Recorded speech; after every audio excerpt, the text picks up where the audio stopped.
It can feel so incredibly isolating when you're in a long-term relationship and things start to drift apart, especially when there's a child involved and their happiness is at the forefront of every single thought. Today, we're going to walk through this very challenge, looking at it through the lens of a deeply personal story that I think a lot of people will recognize. So let me start by reading the words of the person who reached out for guidance. They wrote, "Hello. My husband and I have been together for 9 years and have a 4-year-old child. Over the past 3 years, misunderstandings have begun, minor scandals, tension, problems in intimate relationships. It is difficult or almost impossible for us to be alone. We do not travel together without the child. Over time, many external factors have accumulated, and we ourselves have also moved away from each other. We have had scandals and moments of separation.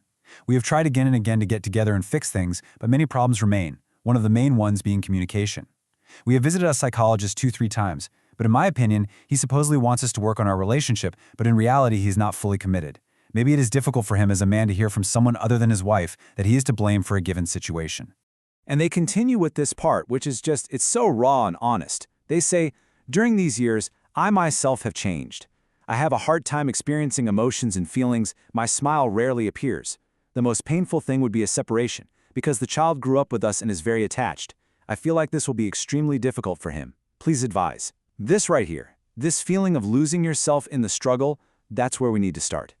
First of all, if you're feeling this way, please know that this feeling of being at a breaking point, it's completely valid.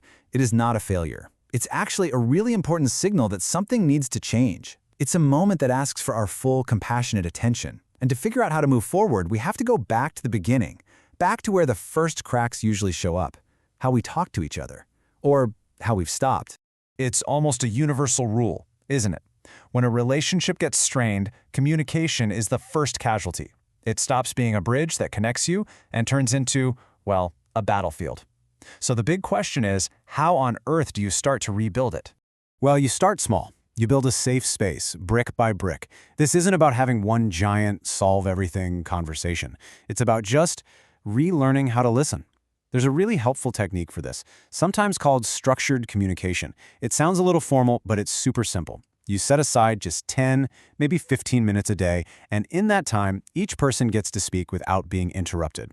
The goal isn't to be right or to win the argument. The goal is just to share how you feel and to truly hear how the other person feels. That's it. Now, a really powerful tool to use in those conversations is the I statement. There's a reason this is like Communications 101 in therapy. It works because it totally shifts the energy of the conversation away from blame and accusation and toward your own personal, undeniable experience. I mean, just look at the difference here. On the left, you've got, "You always ignore me." The instant those words come out of your mouth, what happens? Your partner's vols go straight up. They're on the defensive. Now look at the right. "I feel lonely and unheard when we don't connect in the evenings." See the shift? You're not attacking them, you're sharing your own vulnerability. You're opening a door for empathy instead of slamming one shut with conflict. It changes everything. But here's the thing, we so often forget. A relationship is made of two separate whole individuals. And when the partnership is under this much stress, it takes a massive toll on each person. Sometimes the only way to heal the us is to start by healing the me. Let's just come back to this line one more time. This feeling, this emotional numbness, the smile that's gone missing. You know, that's often a defense mechanism. It's your system trying to protect itself after years of tension. Acknowledging that pain is the first step toward reclaiming your own sense of self, your own joy. And the journey back to yourself doesn't require some giant, dramatic leap. It can start with really small, intentional things. Tiny little acts of care. These aren't about fixing the relationship, not at all. These are about restoring you. They're about refilling your own cup so that you have something to bring to the table in the first place. And you know, sometimes you need a dedicated space just for you to do that work. That's where individual therapy can be an absolute game changer. It gives you a place to sort through your own feelings, your own needs, and to get stronger in yourself, no matter what happens with the relationship down the line. And of course, we have to talk about the biggest, most pressing concern in this whole situation: the child. Kids are like little emotional barometers. They are so perceptive, and they can feel the tension in a home, even when we think we're hiding it. So here's the absolute most important thing. No matter what is happening between the parents, a child's need for safety, love, and predictability is non-negotiable. Keeping their routines consistent, bedtime, meals, playtime, that creates an anchor for them when the world feels stormy and uncertain. It tells them they are safe.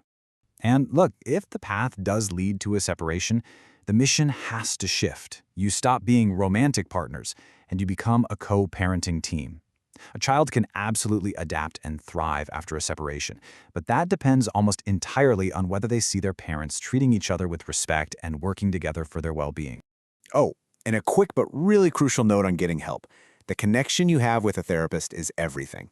If it doesn't feel like the right fit, if one or both of you don't feel heard or safe, it is 100% okay to find someone else. The right person can make all the difference. Okay, so after you've worked on communication, after you've done some work on yourself, you get to the hard part. You get to the crossroads where you have to make a conscious choice about what happens next. But to make a choice that you can stand by, you first have to be really clear with yourself. You need to identify your red lines. What are your absolute non-negotiables? What are the behaviors or dynamics that for you are deal breakers for your own mental and emotional health? You have to know what those are. And this is the question that just feels impossibly heavy, doesn't it? Stay or separate. It can feel like you're trapped between two terrible options, and it's easy to just get paralyzed right here, unable to move. But what if stay or separate is actually the wrong question to be asking right now? What if there's a better, more revealing question? And it's this: is there a shared willingness to actively work on the relationship? Because one person can't fix a relationship alone. It's impossible. The answer to this question tells you if there's any foundation left to build on. Because in the end, the healthiest path isn't about avoiding a hard choice. It's about making one with intention. Whether that intention leads you to rebuild your relationship together or to separate with kindness and respect, the power is in choosing your direction instead of just drifting. So the real question isn't just, what do I do? It's, who do I want to be and which path truly honors that person?